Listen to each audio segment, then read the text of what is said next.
شیر کا اور حضرت امام حسین رضی اللہ عنہ کا واقعہ ہے۔ حضرت امام حسین رضی اللہ عنہ اسلامی تاریخ کا ایک اہم شخصیتوں میں سے ہیں۔ وہ حضرت علی رضی اللہ عنہ اور بی بی فاطمہ رضی اللہ تعالی عنہا کے بیٹے اور حضرت محمد صلی اللہ علیہ وآلہ وسلم کے نواسے تھے۔ امام حسین رضی اللہ عنہ کو بسلامتی کے اصولوں اور انصاف کے لیے کھڑے ہونے کا پرچم بردار مانا جاتا ہے۔ شیر کا وہ واقعہ ہے جو کربلا کی جنگ میدان میں یوم عاشوراء کے دن ہوا۔ حضرت امام حسین رضی اللہ عنہ کے قافلے کی تعداد 72 ہے، جن میں عباس رضی اللہ عنہ اور حضرت قاسم بن الحسن رضی اللہ عنہ شامل تھے۔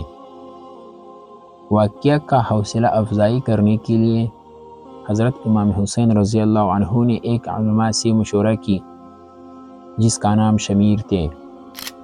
انہوں نے ایک شیر کے حضور جا کر اپنی قوم کو دکھایا کہ وہ ان کے لیے جہاد کرنے کے لیے تیار ہے۔ شیر نے ایک ہی دم میں ہمت اور جرأت دکھائی اور اپنے مسلمانوں کو ایک اچھی سبق سکھایا کہ کچھ حالات میں جنگ کرنا بہت اہم ہوتا ہے۔ یہ واقعہ امام حسین رضی اللہ عنہ کے قوم کو ان کے مقدس جہاد کی تسلی دیتی ہے اور ان کے جدوجہد کو یاد دلاتا ہے کہ حق اور انصاف کے لیے قربانیاں دینا ضروری ہوتا ہے۔ اس واقعے نے مسلمانوں کے دلوں میں حسینیت محبت کو مزید بڑھایا اور امام حسین رضی اللہ عنہ کو محبوب بنا دیا ہے، جو ان کے لیے ایک